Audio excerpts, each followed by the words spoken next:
Buenos días amigos, ¿cómo estamos? Me da mucho gusto estar en esta presentación donde vamos a hablar de los temas del primer parcial que considero más importantes a lo largo de la materia de liderazgo empresarial. Espero que a lo largo de las exposiciones que voy a hacer en este momento, pues vayan quedando claros aquellos elementos que en lo particular considero fueron sobresalientes, sobre todo en el eje, en el entendido de liderazgo. Bueno, para comenzar, pues entonces hablemos de que todo lo que nos está interesando es hablar de líder. El líder es una persona que va a sobresalir al grupo. A lo largo del primer parcial hemos trabajado los rasgos del líder, cuál es su función, cuáles son los elementos que lo determinan como una persona distinta al grupo, pero que al mismo tiempo funciona para y por el grupo. Entonces, pues comencemos con los siguientes aportaciones que a través de las lecturas y de los trabajos que se han realizado, considero que son bastante significativos. Para hablar de un líder, bueno, entonces habría que decir, esta frase me parece que es muy importante. Una persona puede representar la diferencia. Los líderes a nivel organizacional pueden generar cambios o virajes en el comportamiento de la empresa. Ese es un rasgo de líder que no tiene cualquier otro empleado. ¿Cuándo se hace necesario un líder? Se hace necesario sobre todo en tiempos donde existe una situación de incertidumbre con respecto a la situación que las empresas tienen día a día. Se requiere, por tanto, personas como los líderes, que son personas proactivas, es decir, son personas que responden directamente a las necesidades organizacionales y pensando en que estas necesidades muchas de las veces se manifiestan en cambios muy rápidos. Y entonces el líder tiene que estar a la par de estas oscilaciones y a la velocidad que son requeridos. Otra frase que a lo largo del primer parcial y con la lectura se me hizo muy sobresaliente es: todo lo que el líder piense, diga o haga solo tiene sentido cuando está en función del cumplimiento de un objetivo. ¿Cuántas veces no nos hemos dado cuenta que en algunas empresas hay personas que critican, que despedazan, que cuestionan todo, sin embargo no está en función, no tiene un sentido con respecto a la organización? Simplemente, digamos, estorban. Sus comentarios aniquilan, son negativos, pero dejan de ser, lo que decíamos en el punto anterior, proactivos. Y finalmente tenemos que entender que todo lo que hace un líder, que es este sujeto activo, proactivo, está en función de las necesidades de la organización. A lo largo del primer parcial, nos topamos con el abordaje teórico que nos permite explicar qué es el líder, cuáles son sus rasgos, sus características. Entonces, encontramos diferentes teorías porque todo fenómeno social tiene que ser explicado desde la teoría. Y la teoría es un conjunto de construcciones conceptuales que me permiten comprender cómo opera o funciona un ente y sus respectivos fenómenos. En este caso hablamos del líder y la forma como se va manifestando a lo largo de las empresas o a lo largo del proceso en las empresas. Tenemos la teoría de los rasgos que, bueno, en una lectura que teníamos se nos habla de que, bueno, no tuvo los resultados esperados, ya que pretendía identificar qué distingue un líder de los demás, qué me permite establecer que un líder es eficaz o es ineficaz. Sin embargo, la teoría de los rasgos permitió descubrir rasgos muy particulares del líder, como son la ambición, la energía, el deseo de dirigir, la honestidad, la integridad, y importante, la confianza en sí mismo, la inteligencia y el conocimiento en el trabajo. Tenemos las teorías conductuales, que hablan de la iniciación de estructura y consideración, que son los comportamientos tendientes a organizar el trabajo, las relaciones laborales, la meta. Tenemos la orientación a los empleados y la producción. Aquí es importante que en los procesos productivos se considera al empleado no como un capital humano ni como un recurso humano, sino simplemente como un humano, donde se entienda que tienen necesidades propias, tienen aspiraciones personales y la empresa tendría que empatar con ellos. Hay también líderes que se orientan más a la producción, donde efectivamente ven al trabajador como un medio para llegar a objetivos esperados. Orientados al desarrollo, donde los líderes lo que buscan es la continua experimentación para obtener con nuevos procesos mejores resultados. La teoría de la contingencia, por ejemplo, nos incluye que los líderes no son seres estáticos ni que responden de manera uniforme y lineal a las necesidades empresariales. Nos damos cuenta que el contexto donde se desarrolla una organización pues puede pasar por una serie de altibajos o de situaciones de crisis o situaciones orgánicas, y en función de estos factores situacionales, el líder tendrá que responder a ellos. Tenemos la teoría del intercambio de líder y miembros, donde se habla de una palabra que es importantísima. Un líder debe tener confianza en sí mismo, pero no se es líder si no se tiene confianza sobre las personas con las que trabaja. Si hay duda o hay desconfianza, ese liderazgo está tambaleando. Tenemos también la teoría de la trayectoria a la meta, donde lo que se busca es cumplir objetivos y dar dirección a todo el proceso organizacional. Y tenemos el modelo de participación del líder, donde relacionamos el comportamiento del líder con la toma de decisiones.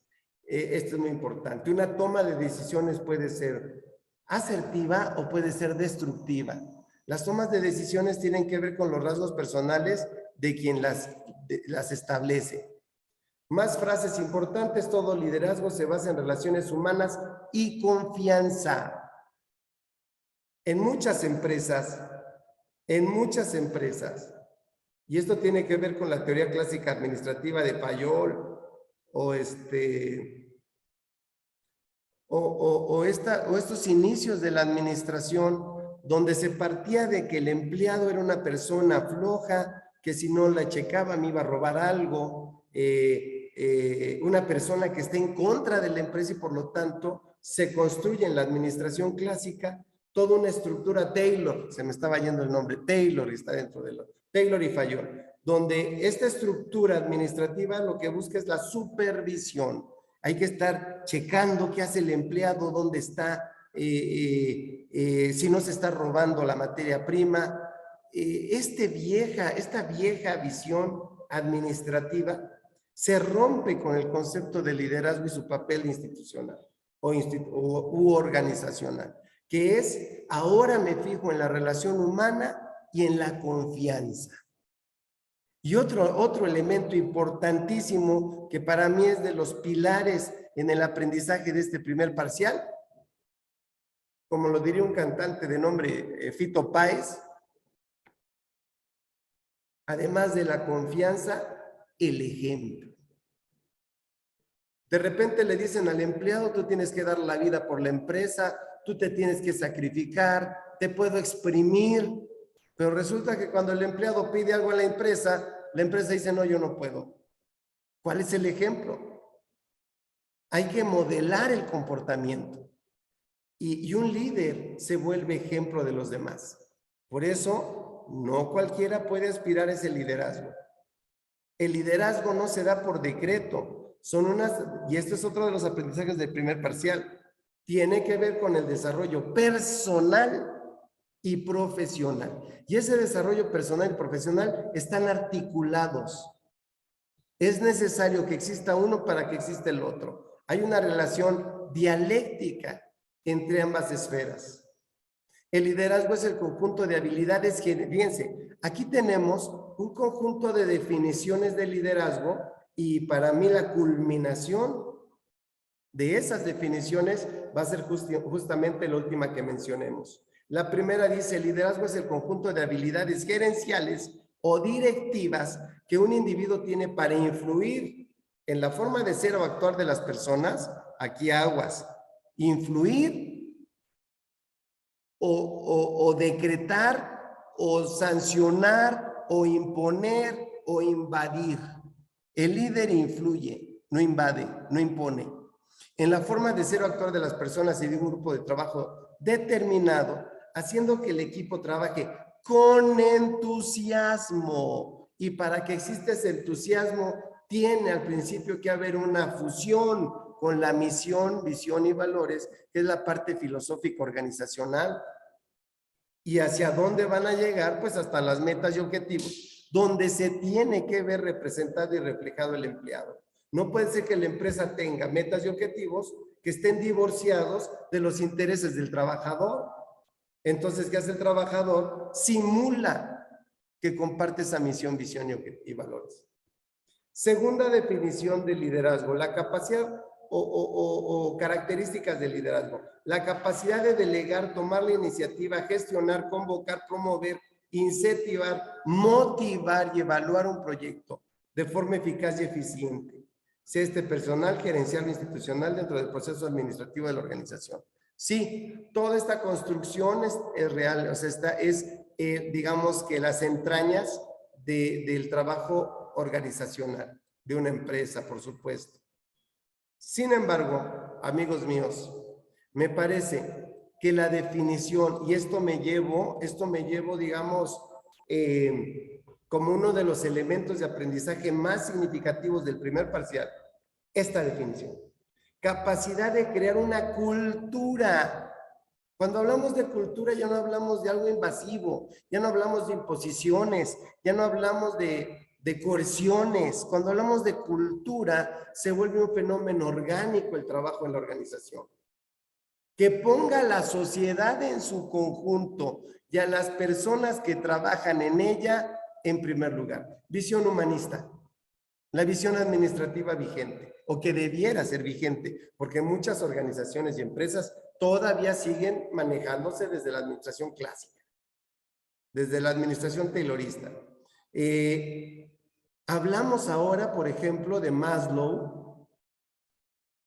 Hablamos de esta nueva necesidad de Likert, hablamos de esta necesidad de que la organización construye una cultura, y cuando se construye la cultura es muy difícil de transformar, pero muy fácil de conservar. ¿Dónde? Si la cultura antepone en primer lugar al trabajador, hay un éxito asegurado, porque entonces sí hay un matrimonio entre los objetivos empresariales y los objetivos del sujeto, del trabajador. Esta para mí es de las frases que me quedo como gran aprendizaje de primer parcial. Y bueno, también se analizaron las características o los tipos de líderes que tenemos. Laissez-faire, autocrático, transformador, transaccional, democrático. Yo me he casado y me sigo casando con el líder transformacional.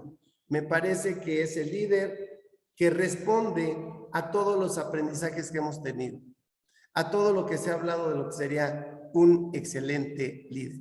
En estos estilos de liderazgo, por ejemplo, tendríamos el laissez-faire, que le dejo al trabajador toda la responsabilidad, lo dejo hacer, el líder autocrático, que yo controlo absolutamente todo, el transaccional, que funciona con premios y castigos, el democrático, que para tomar decisiones hace una consulta con los subordinados, y el líder transformador, hacer mejores a sus trabajadores porque les hace sentir mejores. Qué difícil poder trabajar una administración y un liderazgo efectivo y real en una institución. Y qué difícil, no porque en sí sea complicado, sino porque es un rompimiento de cultura organizacional que se encuentra anquilosada, se encuentra osificada desde estructuras muy viejas, desde las tradiciones y costumbres que se nos han heredado. La empresa, son contadas las empresas que de veras están haciendo que la empresa funcione porque el trabajador se siente que es parte de la empresa y la empresa es parte de él. Ahí está la diferencia.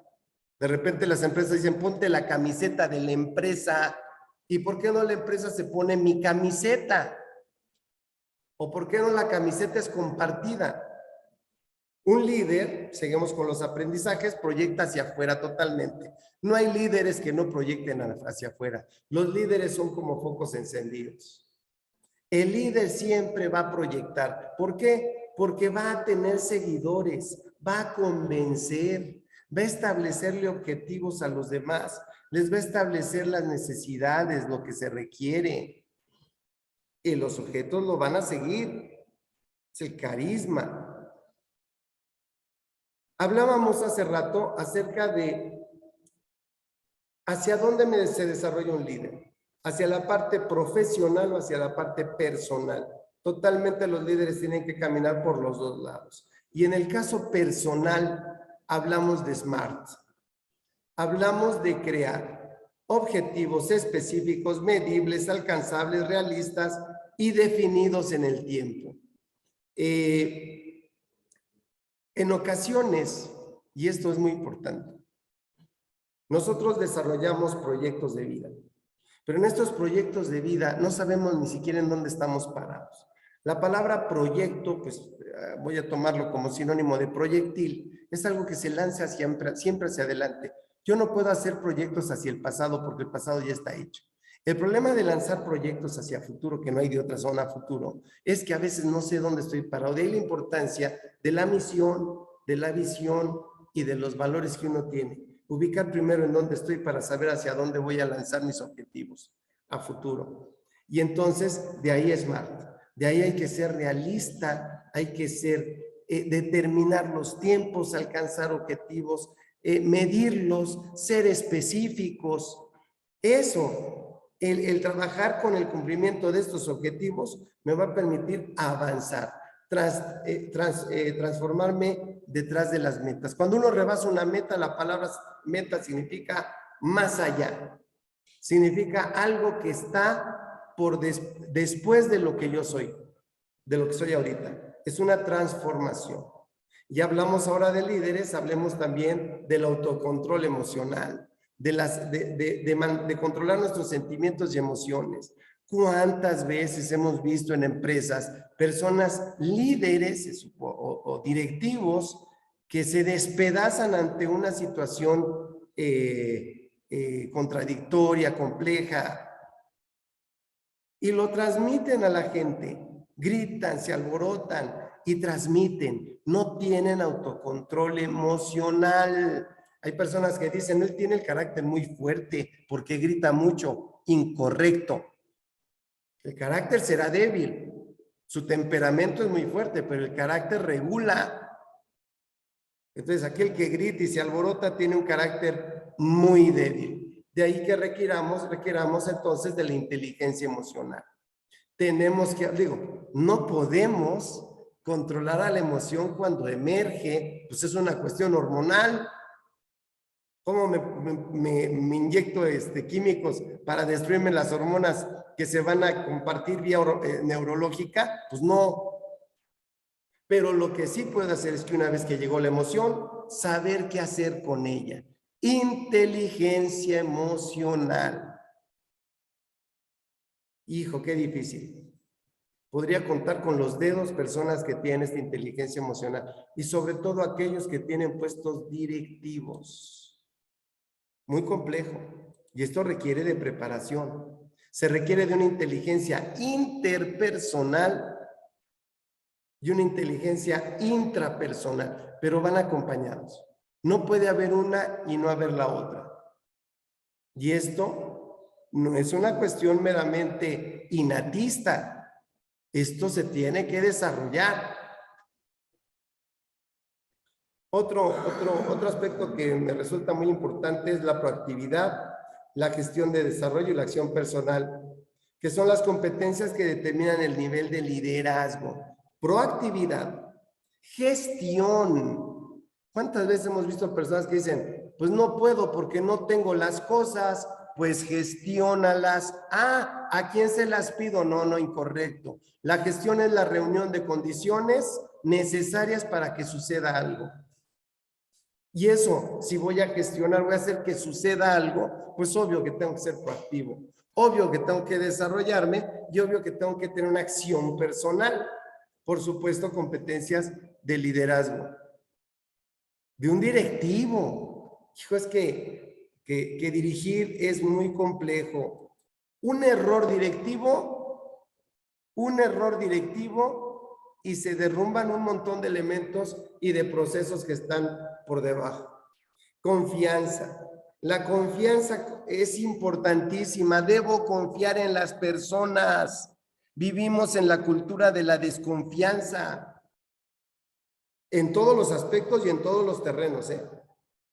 ¿Cómo puedo confiar? Pues teniendo apertura de pensamiento, siendo leal a mis principios, siendo congruente con mis actos, teniendo competencias, las cosas que hago las sé hacer y siendo íntegro. Cuando tengo estos elementos, genero confianza. Y la confianza va de fuera hacia adentro y de dentro hacia afuera. Si yo tengo confianza en mí mismo, la gente va a tener confianza conmigo porque lo traslado. Y finalmente, compañeros míos, hablemos de moral. ¿Un líder debe ser moral? Sí, sí. Es un rasgo importantísimo. Un rasgo importantísimo. Cuando uno es líder, la gente lo sigue. Y ahí tienen un problema. Cuando la gente me sigue, me sigue. ¿Cuántos casos hemos visto en la historia que siguen a un líder y hay casos de suicidios colectivos, genocidios? ¿Qué pasó ahí?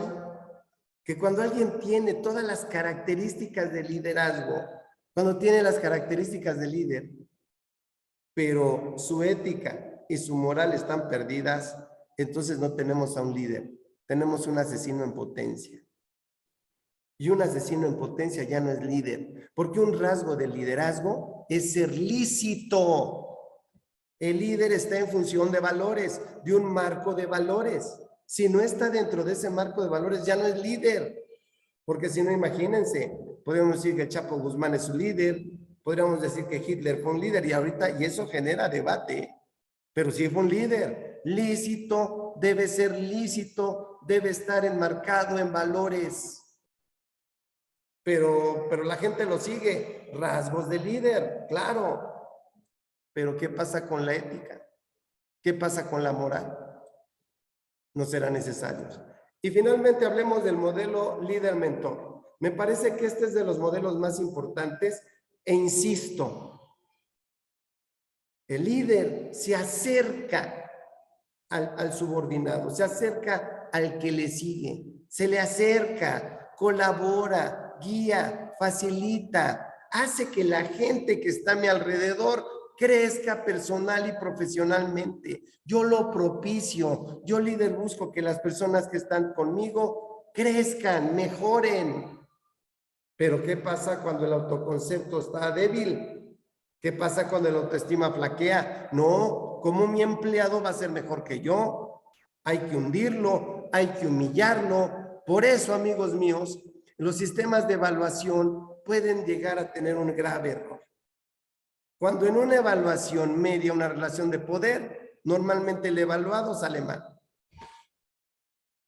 ¿Dónde queda ahí el liderazgo? ¿Qué aprendizajes tan interesantes, amigos míos, hemos tenido? Me da mucho gusto esta primera parte de la materia.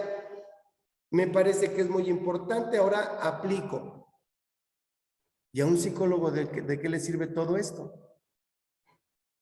Amigos, el psicólogo no tendrá que ser líder, no tendrá que tener carisma, no tendrá que manifestar y generar confianza, no tendrá el líder, el psicólogo, no tendrá que tener una inteligencia emocional, desarrollarse personal y profesionalmente. Caray, gente está poniendo en manos de ellos su destino. Hablábamos de Hitler. ¿Qué pasaría con un psicólogo que su autoestima y su autoconcepto estén en el piso? ¿Qué va a pasar con un psicólogo que no confíe en la gente, que no transmita la confianza. Conclusión, y con esto cierro, el liderazgo es parte del psicólogo y su desarrollo personal, profesional, su moral, su ética, el trabajar en situación, en contingencia, todas estas habilidades, todos estos recursos de líder deben estar en manos de un psicólogo. De lo contrario, estamos poniendo en riesgo quizá la suerte de muchas personas. Muchas gracias y hasta luego.